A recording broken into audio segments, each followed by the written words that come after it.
సోమిరెడ్డి నాపై పదే పదే ఆరోపణలు చేయటం సోమిరెడ్డికి అలవాటే. అధికారులపై అభాండాలు, బ్లాక్మెయిల్ చేయటం బాధాకరం. వాటాలు, అక్రమ లావాదేవీలు ఉన్నాయని చెప్పడం దారుణం. మా ప్రభుత్వం రాగానే క్వార్ట్జ్ మైన్స్పై విచారణ జరిపిస్తామని సోమిరెడ్డి అంటున్నారు. సోమిరెడ్డి గెలిచేది లేదు, మీ ప్రభుత్వం వచ్చేది లేదు. సిబిఐ విచారణకు సోమిరెడ్డి సిద్ధమా? మైన్స్లో అక్రమాలంటూ పత్రికల్లో వచ్చిన కథనాల్లో వాస్తవం ఎంత అన్నదానిపై విచారణకు నేను లేఖ రాశా. అది నా చిత్తశుద్ధి. మైన్స్ ఆరోపణలపై సోమిరెడ్డికి కాకాని సవాల్ విసిరారు. నా మీద దాడి చేయడంతో పాటు పాపం ఏమాత్రం సంబంధం లేనటువంటి అధికారుల మీద, కలెక్టర్ స్థాయి, ఎస్పీ స్థాయి, ఐఏఎస్, ఐపీఎస్ అధికారుల మీద వాళ్ళని టార్గెట్ చేస్తూ నిన్న సమావేశం ఏర్పాటు చేయడం జరిగింది. అంటే ఒక రాజకీయంగా పరిణితి చెందినటువంటి వాడు, ప్రజా జీవితంలో ఉండేటువంటి వ్యక్తి అధికారులను బెదిరించి బ్లాక్మెయిల్ చేసి ఇంత అనుచితంగా ప్రవర్తించడం అనేటువంటిది ఎవరు కూడా హర్షించేటువంటి పరిస్థితి ఉండదు. చాలా సందర్భాలలో ఈ జిల్లాకు సంబంధించి మేము ప్రతిపక్షంలో ఉన్నాం. కలెక్టర్ల మీద, ఎస్పీల మీద తీవ్రమైనటువంటి విమర్శలు చేసినటువంటి సందర్భాలు ఉన్నాయి. అధికార పార్టీకి సంబంధించి కాస్త ఇదిగా ఉంటారని, పాపం వాళ్ళ మీద అవినీతి ఆరోపణలు, వాళ్ళకి వాటాలు ఉన్నాయి, అక్రమ లావాదేవీలు అని మాట్లాడడం, ఇవన్నీ చూసిన తర్వాత సోమిరెడ్డి నోరు కంపు ఎక్కువైంది, దాన్ని కాస్త పెనాయిలేసి కడిగితే బాగుంటుందనేటువంటి ప్రయత్నమే ఈరోజు ఈ పాత్రికేయుల సమావేశం. ఎందుకు చెప్పామంటే, చంద్రమోహన్ రెడ్డి కొన్ని విషయాలు మాట్లాడాడు నిన్న. నేను సూటిగా ఒక మాట అడుగుతున్నాను నిన్న. క్వార్ట్జ్ మైన్ మీద, సరే నీ మీద మిగతా వచ్చే ఆరోపణలు మళ్ళీ మాట్లాడదాం. సైదాపురంలో అక్రమ క్వార్ట్జ్ మైనింగ్ జరిగినప్పుడు నువ్వేం మాట్లాడావు? నాకు వాటా ఉంది అన్నావు. నేను అనేక సందర్భాల్లో నిన్ను అడిగా, నా వాటా ఉంది అన్నావు కదా, ఎందుకు గమ్ము అయిపోయావు అని. నేను ఎన్నికలు వచ్చాయి కాబట్టి నిన్న సైదాపురం పేరు కూడా ఎత్తాడు. నేను నిన్ను డిమాండ్ చేసేది నువ్వు చెప్పావు. ఏమన్నావు?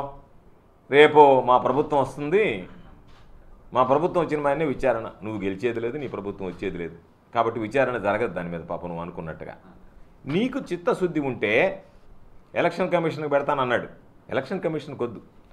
ఈ జిల్లాలో జరిగినటువంటి క్వార్ట్జ్ మైనింగ్ మీద నీకు చిత్తశుద్ధి ఉంటే, నీకు ధైర్యం, దమ్ము ఉంటే నువ్వు సిబిఐ విచారణ కోరగలవా? సింపుల్ కదా. విచారణ మీద, అవినీతి మీద విచారణ జరగాలి కదా. నా పాత్ర ఉందా, నీ పాత్ర ఉందా, ఇంకొకరి పాత్ర ఉందా, ఎవరి పాత్ర ఉందా అనేటువంటిది తేలాలి కదా.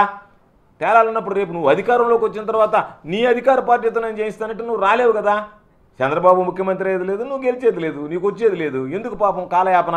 కాబట్టి ఎన్నికల లోపలనే నువ్వు సిబిఐ విచారణకు సిద్ధపడి, ఇదిగో ఈ మొత్తం మీద ఈ జిల్లాలో జరిగినటువంటి అక్రమ మైనింగ్ మీద అన్నీ రాద్దాం, ఇబ్బంది ఏం లేదు.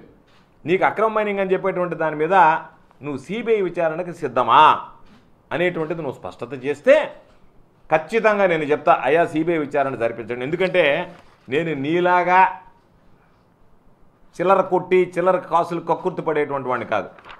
నీకు కూడా తెలుసు ఈ లెటర్ గురించి. నువ్వు పత్రికల్లో కొంతమందికి చెప్పావు, గోవర్ధన్ రెడ్డి ప్రభుత్వానికి వ్యతిరేకంగా లెటర్ రాశాడని చెప్పి మాట్లాడు. ప్రభుత్వానికి వ్యతిరేకంగా లెటర్ రాయాల. 10/2/2024 రోజు నేను డైరెక్టర్కి ఒక లేఖ రాశా. ఏమని రాశానంటే, దీనికి సంబంధించి కొన్ని పేపర్ కటింగ్లు, కొంతమంది అలిగేషన్స్ చేస్తున్నారు, దీని మీద పూర్తిస్థాయి విచారణ జరపండి అని చెప్పి 10/2/2024 రోజు నేను రాసినటువంటి లేఖ, ఇది ఈనాడు పత్రికలో కూడా వచ్చింది. 10/2/2024 నేను రాసినటువంటి లేఖని ప్రభుత్వం మీద మంత్రిగా ఉన్నటువంటి వాడే రాశాడు అని చెప్పాడు. ఆ ధైర్యం నాకుంది, ఆ దమ్ము నాకుంది, ఆ నీతి నా దగ్గర ఉంది, ఆ నిజాయితీ నా దగ్గర ఉంది. కాబట్టి నువ్వు ఏ రోజు నీ మీద ఏదన్నా నీ ప్రభుత్వంలో విచారణ చేయించుకోవడానికి సిద్ధపడాలి. వస్తే చేస్తానంటున్నావు, వస్తే ఎందుకు ఇప్పుడు ఏడు? నువ్వు సిద్ధమా చెప్పు. సిబిఐ విచారణ సంబంధించి ఈరోజు నేను అడుగుతున్నాను, నేను అన్నిటికీ సంబంధించి ఇప్పుడు నువ్వేదో ప్రెస్ మీట్లో సైదాపురంలో నువ్వు 11 వాటాలు తినేసేసి ఆ 11 వాటాలు మాట్లాడుతున్నాం కాబట్టి నిన్న పొదలకూరుతో పాటు సైదాపురం హెచ్చరించావు. నువ్వు సైదాపురం మైనింగ్లో 11 వాటాలు తిన్నటువంటి మాట వాస్తవమా కాదా అనే దానికి సమాధానం చెప్పు. దానికి సమాధానం చెప్పలేకున్నావు నువ్వు. కాబట్టి నువ్వు అవినీతిపరుడు అనేటువంటిది అర్థమైపోయింది. నీ నోరు పెంటకంపు కొడుతుంది కాబట్టి ఆ నోరు కడగాలనేటువంటి ఆలోచనతోనే ఈరోజు ప్రత్యేకించి ఈ సమావేశం ఏర్పాటు చేశాం. నువ్వు ఇంకో మాట చెప్తున్నా, నువ్వు మొన్న పోయినప్పుడు విలేకరులందరితో 500 కోట్ల రూపాయల స్టాక్ ఈరోజు ఇక్కడ ఉందన్నావు. నేను ప్రభుత్వంతో మాట్లాడతా, ఎలక్షన్ కమిషన్తో మాట్లాడతా. నువ్వు 5 కోట్ల రూపాయలు దాన్ని కొనుగోలు చేయడానికి సిద్ధంగా ఉన్నావా? 2 సున్నాలు కొట్టేద్దాం, 2 సున్నాలు కొట్టేద్దాం. 500 కోట్ల రూపాయలు అన్నావు అక్కడ. నీ బ్రతుకు నీతి నిజాయితీ అనేటువంటి బ్రతుకైతే, నీ బ్రతుకులో నీతి నిజాయితీ ఉంటే నువ్వు చెప్పినటువంటి మాట మీద నిలబడతావా? 500 కోట్లు అన్నావు. 500 కోట్లు, 5 కోట్ల రూపాయలకు నేను కొంటాను ఆ సరుకు అని చెప్పి నువ్వు రిటర్న్గా రాసి ఆ సరుకు రిలీజ్ చేయించి కోర్టు ద్వారానే ఆ సరుకు నీకే ఇస్తాం. ఈరోజు లెటరీ 5 కోట్ల రూపాయలకు 500 కోట్ల రూపాయలు కదా, 495 కోట్ల రూపాయల పాపం ఎలక్షన్ వచ్చింది. ఎలక్షన్లో పాపం నీకు ఖర్చులకు ఉంటుంది, ఎవడికోవాడికి మామూలుగా దాన్ని కుదపెట్టుకొని డబ్బులు తెచ్చుకోవచ్చు, అంత పెద్ద స్టాక్ ఉంది. ఇంతకన్నా నీకు ఆఫర్ ఏమని చెప్పు, బంపర్ ఆఫర్. పాపం నువ్వు అడక్క తిని ఎంత అడక్క తింటే నీకు 495 కోట్లు మిగులుతాయి? మిగలవు కదా. నువ్వు జీవితకాలం అడక్క తిన్నా కూడా 495 కోట్లు నీకు మిగలవు కదా. కాబట్టి ఈరోజు నీకు అవకాశం ఉంది.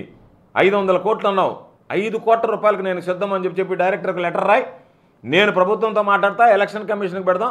ఏమైనా ప్రభుత్వానికి వచ్చేటువంటి రాబడి అధికారులు వాటిని కాపలా గాయలేరు, పాపం ఆయన ఏదో దోలుకుంటానంటున్నాడు అని చెప్పి నువ్వు తీసుకెళ్ళేదానికి అవకాశం ఉంటుంది. నువ్వు ఆ చిత్తశుద్ధి ఉంటే నువ్వు ఒక మనిషిని పెట్టుకో అక్కడ, ఎవరన్నా మళ్ళీ వేరే వాళ్ళు ఎత్తకపోకుండా పెట్టి నువ్వు ఆ విధంగా ఉంటే చెప్పు. నేను అడిగేది అనేక సందర్భాల్లో చెప్పే, ఈరోజు చెప్పడం కాదు. నువ్వు నీరు చెట్టులో దోచుకున్నావు, రైతు రథం పేరిట దోచుకున్నావు. దౌర్భాగ్యుడా, జన్కో యాష్ పాండ్ పాపం తీసుకొచ్చి దేవరదెబ్బ గిరిజన కాలనీల దగ్గర పెట్టి ఇప్పుడు మన దగ్గరికి పోయి వాళ్ళ దగ్గరికి పోయి ఏడ్చొచ్చావు. అందుకే నేను యాష్ పాండియన్ అని పేరు కూడా, బిరుదు కూడా ఇచ్చినారు నీకు ఆ ప్రాంతం వాళ్ళు. అక్కడ ఉన్నటువంటి జన్కో కాంట్రాక్టర్లు ఎవరైనా ఉంటే వాళ్ళు బెదిరించి తరిమేశావు.